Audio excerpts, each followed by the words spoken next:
Hello అండి, అందరికీ నమస్తే. నేను మీ మహా. వెల్కమ్ టు వెంకీ మహా వ్లాగ్స్. ఈరోజు నేను అందరి నోరూరించే డెలీషియస్ స్వీట్ రెసిపీతో మీ ముందుకు వచ్చేసానండి. అదేంటంటే బ్రెడ్ హల్వా అండి. ఈ బ్రెడ్ హల్వా చాలా ఈజీ అండ్ టేస్టీ రెసిపీ. మరి నోట్లో కమ్మగా కరిగిపోయే ఈ ఈజీ స్వీట్ ఎలా తయారు చేయాలో చూద్దాం రండి. నేను బ్రెడ్ హల్వా చేయడానికి 8 మిల్క్ బ్రెడ్స్ తీసుకున్నానండి. మిల్క్ బ్రెడ్స్ అనే కాదు, శాండ్విచ్ బ్రెడ్ కూడా తీసుకోవచ్చు. బ్రెడ్కి ఉన్న ఎడ్జెస్ కట్ చేసుకోవాలండి, ఎందుకంటే బ్రెడ్ వేగేలోపు అవి మాడిపోతాయి. ఇలా కట్ చేసుకున్న తర్వాత ఆ బ్రెడ్ పీసెస్ని 4 ముక్కలుగా కట్ చేసుకోవాలి.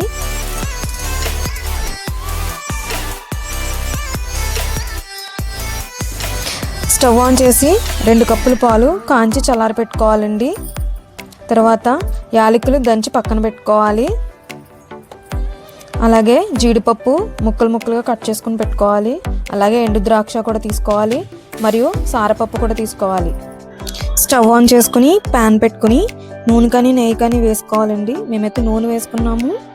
ముందుగానే మనం ముక్కలుగా కట్ చేసుకున్న బ్రెడ్ని ఒక్కొక్కటిగా వేసి ఫ్రై చేసుకోవాలి. మధ్యలో ఆ బ్రెడ్ పీసెస్ని టర్న్ చేసుకుంటూ ఉండాలి, లేకపోతే అవి మాడిపోతాయండి.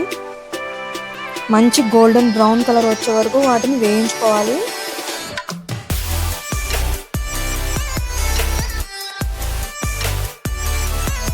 మంచిగా వేగిపోయాయండి. ఇప్పుడు మనము ఆ బ్రెడ్ పీసెస్ని తీసేసుకున్నాము. అలా ప్రెస్ చేయడం వల్ల ఆయిల్ అనేది బయటకు వస్తుంది, ఎందుకంటే బ్రెడ్ ఆయిల్ని బాగా పీల్చేస్తుంది. అందుకే అలా ప్రెస్ చేస్తూ తీస్తున్నాము మేము.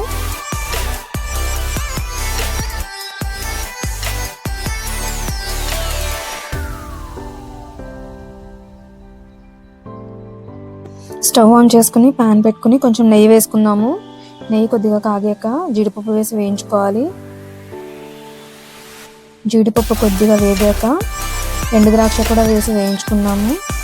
ఆ 2 వేగాక స్టవ్ ఆపేసి పక్కన పెట్టేసి ఆ వేడి మీదే సారపప్పు వేసేయాలి, ఎందుకంటే ఆ సారపప్పు ఆ వేడితోనే వేగిపోతుంది. ఇప్పుడు పాకం కోసం ఒక ప్యాన్ తీసుకుని 1.5 గ్లాస్ పంచదార వేసుకోవాలి.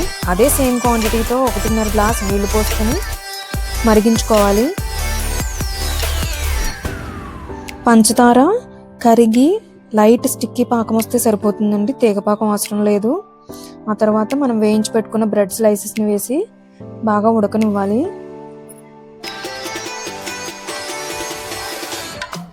పాకం బ్రెడ్ ముక్కలకి పట్టి బ్రెడ్ ముక్కలు సాఫ్ట్గా అయ్యే వరకు ఉడికించండి.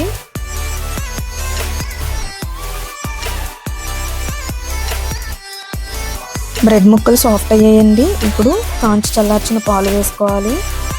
పాలను వేస్ట్ చేయటం వల్ల ఎక్స్ట్రా రుచి వస్తుందండి. మీరు కావాలంటే స్కిప్ చేసుకోవచ్చు, కానీ పాలు వేస్తే రుచి ఇంకా బాగుంటుంది. పాలు కాకుండా పచ్చికోవ కూడా వేసుకోవచ్చు. దంచి పెట్టుకునే యాలకులు వేసుకున్నాము. అలాగే ఫైనల్గా వేయించి పెట్టుకున్న డ్రై ఫ్రూట్స్ వేసుకున్నాము.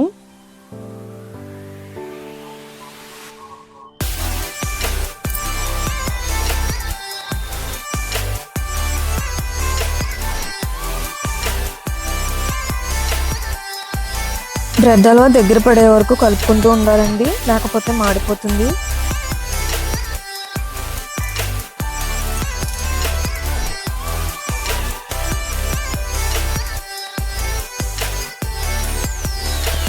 అయిపోయిందండి, ఇంకా మనం స్టవ్ ఆపేసుకుందాము. ఈ సింపుల్ డెలిషియస్ స్వీట్ రెసిపీ మీరు ట్రై చేసి ఎలా ఉందో నాకు కామెంట్ చేసి చెప్పండి. మీకు కనుక ఈ వీడియో నచ్చినట్లయితే లైక్ చేసి, షేర్ చేసి, సబ్స్క్రైబ్ చేసుకోండి. Thanks for watching.